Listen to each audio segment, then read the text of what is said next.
Hi, welcome back. I'm Kaitlyn with Unspoken Obligations. And today I just want to share a story about my life.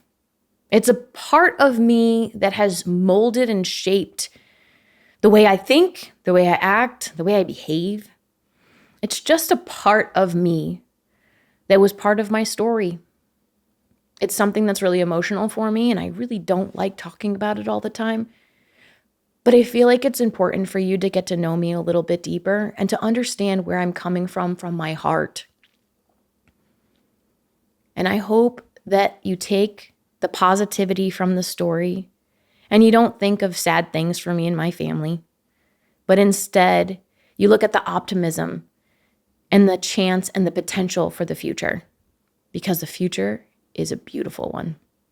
So I'm very cautious about what I say and how I say it, because when I was 12, I believe, we were in a really bad car accident and my grandfather passed away. My mom got a TBI. My grandmother was driving and we were heading down to Florida to go on a cruise. And she kept saying before we left, just get him away from me. She just kept saying that because she was so angry with him for something. And your wish is my command. So he's away. And with the feelings of, I'm sure, guilt and all the things, not saying it was her fault, but situations, there was 2 people who passed in the car accident and my grandfather was one of them. He was forever away from her. And she died not long after. She actually ended up getting cancer and it ate away at her. And I believe it's because of all the things that had to do with the car accident. My mom had a TBI and that's her daughter. So all those things too. And my mom had to learn how to talk and walk and all of those things all over again. My brother was also in the accident. He was minimally hurt, but emotionally definitely scarred. My father was hurt, and he ended up having a stroke after. And I remember being in the ambulance because they had to pull me out from underneath the car. And I shattered my pelvis, and I remember being in the ambulance and reaching over and be like, Dad. He's like, okay. And that's all I needed. And they went and, did all the cutting of the clothes and whatever. My dad, I think, ended up having a punctured lung. When we were in the hospital and I got there, they were giving us a report. They were giving us a report of all the damages and the people and the going down line by line who got hurt and who didn't. And when they came to my mom, I said, stop. She's fine. My mom's fine. She's fine. And then they continued on the list. I knew in my heart that my mom was going to be fine. She's a fighter. Have you ever met my mom? She's a spitfire. Holy crap. I knew that she was going to survive. Thank God she did. My daughters adore her. I adore her. I don't know what my life would be like if I wasn't with my mom and my dad and my brother. And even though I can complain and I can say, woe is me, I adore my family more than they'll ever know. I also adore those people from the Timminsville Rescue Squad. Oh my God. Because of our car accident, they were able to get some new equipment. There was somebody who was on there his name was Speedy, because he was so fast going up and down the hill, bringing all the tools, because there was, I think, 7 or 8 of us in that accident. So that's called a mass casualty incident. Multiple ambulances. And like I said, multiple people passed away. But there's always good that comes from things. I didn't go my whole life going, woe is me, and nor did my mom or my family. It was rough. I shattered my pelvis. I was in a wheelchair for quite a long time. My mom is years and years and years of rehab to be able to function as she is now. My dad deals with the side effects of the stroke every day. And my brother deals with the emotional shit. And both of my grandparents are no longer with us. But everything happens for a reason. Because of that, I was able to open the garden center. I was able to do that. I was able to find my passion for the fire department. Man, I loved being on the fire department.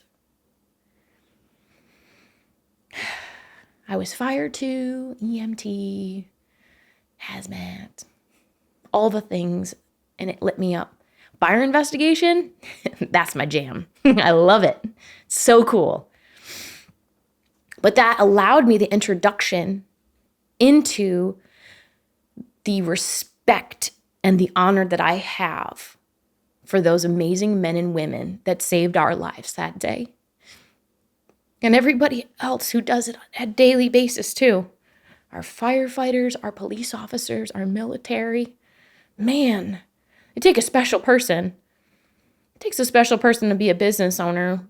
But I think it takes an even more special person in a different way to be somebody who's a first responder and who's keeping us safe. My respect for them is so great.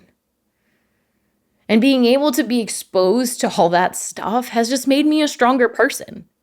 I've never used it as a crutch. I've never complained about it. Even as I had my scoliosis surgery when I was 12, the biggest thing I remember complaining about is running in gym class because the muscles in my back tightened up so much and I didn't want to do it. But it was never, oh, woe is me. It was never, this is going to impact my life negatively.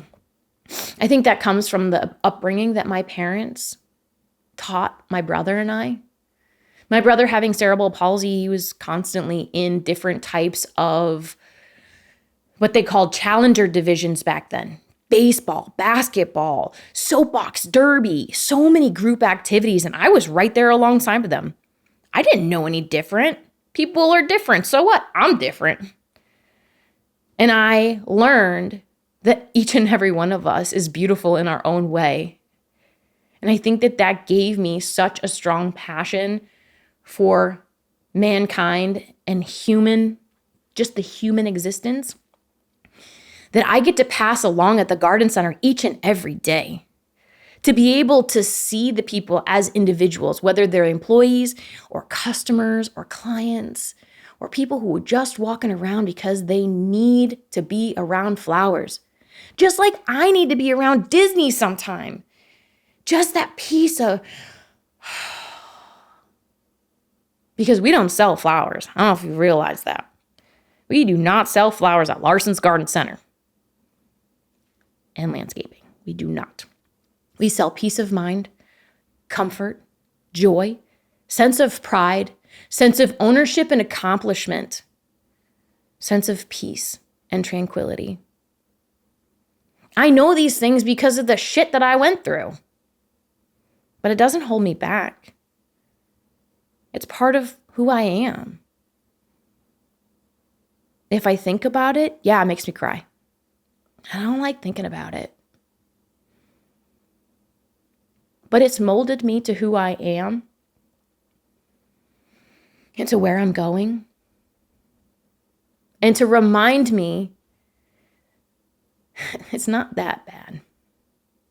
As one of my coworkers says, first world problems. We're all alive. We're all doing big things. We're being the best we possibly can. And what else can we ask for? Thanks for listening.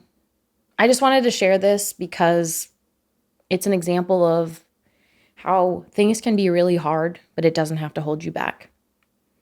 My story hopefully inspires you to look beyond of what you may think is this awful situation right now, because there is light at the end.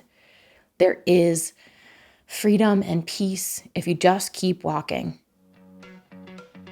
Thank you.